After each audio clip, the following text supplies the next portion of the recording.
Her favorite weapon was threatening to leave. She expected me to fight for her, but instead, I just replied, "Okay, your things will be on the porch in an hour." She thought it was a joke and just another test. She learned very quickly that it wasn't a test. It was the end. Every relationship has its tests. Little moments that check your compatibility, your patience, your trust. My mistake was staying with someone who handed them out like pop quizzes, and the only grade she accepted was my panicked submission. For 2 years, my girlfriend, Madison, used the threat of a breakup as her ultimate tool of control. If I wanted a night out with my friends instead of her, she'd get sad and wonder if we were drifting apart. If I disagreed with her on something trivial, like a movie or where to eat, it was a sign that we were fundamentally incompatible. Each time it would end with a dramatic, tearful text or a phone call. Maybe this just isn't working. I think we need to break up. And each time, like an idiot, I would drop everything. I'd race to her side, plead my case, reassure her, and spend the next several hours or days walking on eggshells until she was satisfied that I had fought for her. I thought I was proving my love. I realize now I was just feeding her ego. The final test came yesterday. I was at work focused on a major project deadline. My phone buzzed. It was a text from her. I've been doing a lot of thinking. I don't feel like a priority to you anymore. I think we should break up. I read the words, and I waited for the familiar surge of panic, the frantic need to fix it. But it didn't come. Instead, a strange sense of calm washed over me. It was like the final drop of water that makes the glass overflow. I wasn't hurt. I wasn't angry. I was just done. I finally saw the tests for what they were. Not a cry for help, but a form of emotional blackmail. And I was tired of paying the ransom. I typed out a reply, my fingers steady. "Okay, I understand. Your things will be packed and placed on the front porch in 1 hour. You can pick them up whenever you're ready." I hit send. The immediate silence from her end was deafening. Then, my phone began to vibrate uncontrollably. A stream of messages. What? Is this a joke? You're not even going to fight for me? After everything? I put my phone on silent. I left work early, went to our apartment, and bought a box of heavy-duty trash bags. I didn't pack her things with anger. I did it with a quiet, methodical precision. Every piece of clothing, every makeup product, every framed photo of us, it all went into the bags. It felt like I was cleaning my own soul, clearing out the clutter that had been suffocating me for 2 years. Within exactly 55 minutes, 10 large bags were sitting neatly on the porch. I took a picture, sent it to her with the caption, "Ready for pickup." Then I blocked her number.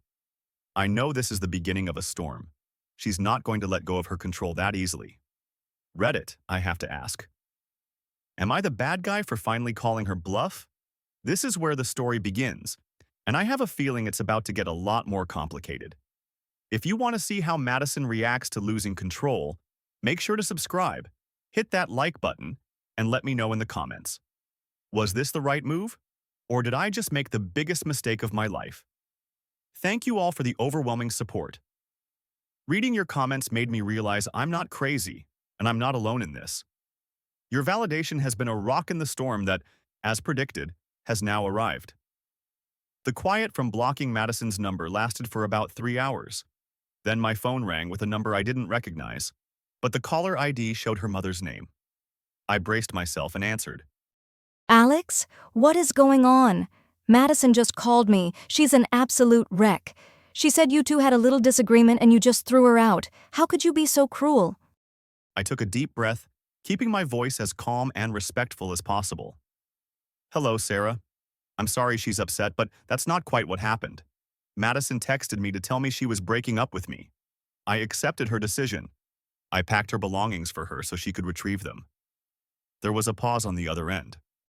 She broke up with you. She told me she was just feeling a little insecure and that you completely overreacted. She said she was testing you.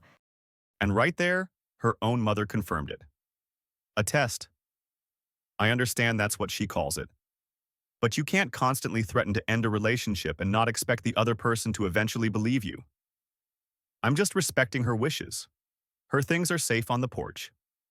The conversation ended with a flustered goodbye from her. Clearly, she hadn't gotten the full story. An hour later, Madison's things were gone from the porch. I felt a wave of relief, thinking this might be the end of it. I was wrong. That night, the social media campaign began. She didn't name me directly, but the posts were obvious. Vague, dramatic statuses about surviving emotional cruelty and finally escaping a toxic situation. She posted sad selfies with captions about being betrayed by the person you trusted most. Her friends, who only ever heard her side of the story, flooded her comments with sympathy and my DMs with angry messages, which I ignored and blocked. She was painting herself as the victim, and me as the heartless monster who threw a poor, innocent girl out on the street. She was a master at crafting a narrative where she held no accountability. I knew then that this wasn't just about the breakup anymore. This was about her trying to destroy my reputation because I refused to play her game. I started taking screenshots of everything. The posts, the comments, the messages. I didn't know what I would use them for, but I had a feeling I would need them. She's already lied to her mother and is now trying to turn all our mutual friends against me. How far do you think she'll go to reclaim the control she lost? What would you do to protect yourself in this situation? Let me know in the comments. The public smear campaign was just the beginning. The next phase of her escalation was far more dangerous. She tried to interfere with my job. I work as an architect at a mid-sized firm. My boss called me into his office on Monday morning looking concerned. He said the front desk had received multiple calls from a woman claiming to be my distraught ex-fiancé. She was making vague but serious accusations, saying I had a history of instability and that they should be careful. Thankfully, my boss is a reasonable man. I told him the truth, briefly and professionally. I explained that I was going through a difficult breakup and that my ex was not handling it well. I assured him it wouldn't affect my work. He was understanding but warned me that if the calls continued, it could become a serious issue for HR. The stress was immense. She wasn't just trying to hurt me emotionally, she was threatening my livelihood. Then came the twist I never saw coming. I received a message request on social media from a guy I'd never seen before. Let's call him Will. His profile picture showed him with his arm around Madison. The message was blunt. Hey man, this is Madison's new boyfriend. She told me everything about how you threw her out and have been harassing her. You need to back off and leave her alone. She's been through enough. My first instinct was anger. She had replaced me in a matter of days and was already feeding him a script of lies. But then I saw an opportunity. This guy, Will, was just another pawn in her game. He had no idea what he'd walked into. I didn't argue. I didn't defend myself with a long explanation. I just replied with 6 screenshots. Her original text, "I think we should break up." My reply, "Okay. Your things will be on the porch in an hour." My photo of her things, neatly packed. A screenshot of one of her vague, accusatory social media posts. 2 screenshots of her panicked, contradictory texts from right after I agreed to the breakup. I added 1 sentence to my reply. This is the conversation that ended our relationship. I have not contacted her since.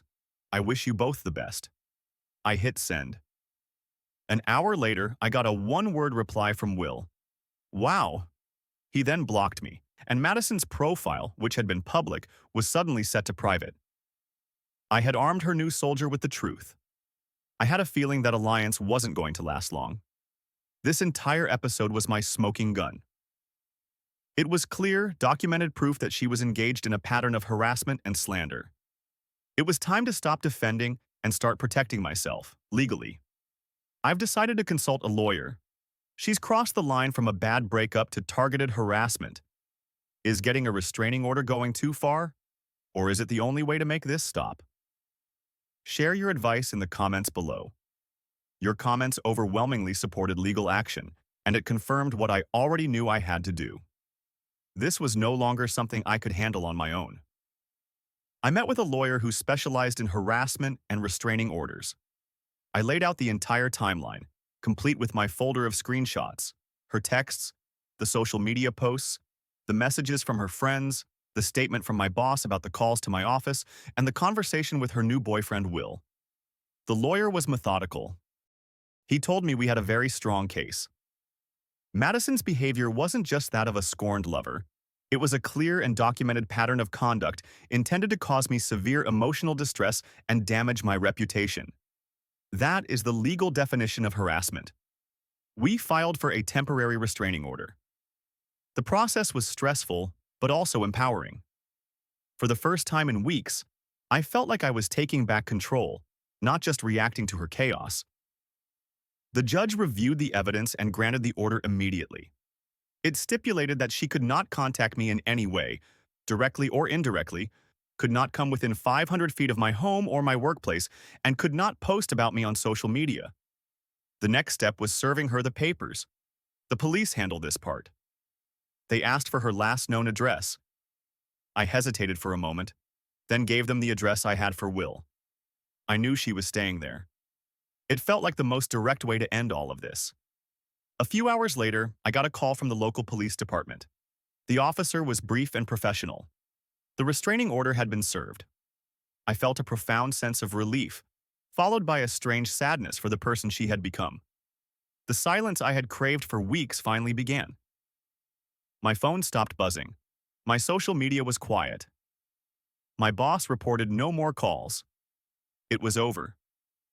The game had a final, legally binding end. She had pushed and pushed, expecting me to break, but instead, I had built a wall she could not climb. A wall made of paper, but stronger than any she had ever encountered. The order is in place, and there's finally silence. But the damage has been done. What do you think the long-term consequences of her actions will be for her, and for me? Let me know your final thoughts on this whole saga.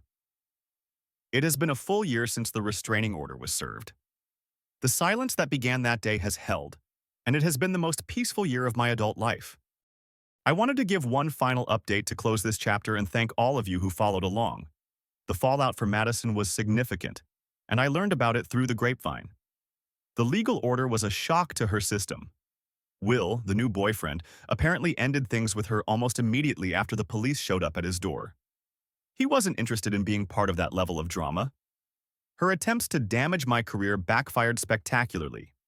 My firm's HR department, prompted by the restraining order, sent a formal cease and desist letter to her, and I heard she was fired from her own job after her employer found out she was using company time to harass someone who had a legal order against her. Many of her friends who had initially supported her distanced themselves once the truth of the situation became clear. They saw that her story didn't add up and that her behavior was obsessive, not heartbroken. At the final court hearing to make the restraining order permanent for 2 years, the judge, seeing her history, mandated that she attend therapy as a condition. I hope, for her sake, that she gets the help she needs. As for me, the freedom has been transformative. I've excelled at work, receiving a promotion a few months ago. I've reconnected with friends I'd neglected because my time was so consumed by Madison's emotional fire drills. I've rediscovered hobbies, started traveling, and learned to enjoy the quiet. The biggest lesson in all of this is that a healthy relationship should be your safe harbor, not a constant battlefield. Love isn't a prize you win by passing a series of cruel tests. It's a partnership you build on a foundation of mutual respect, trust, and security.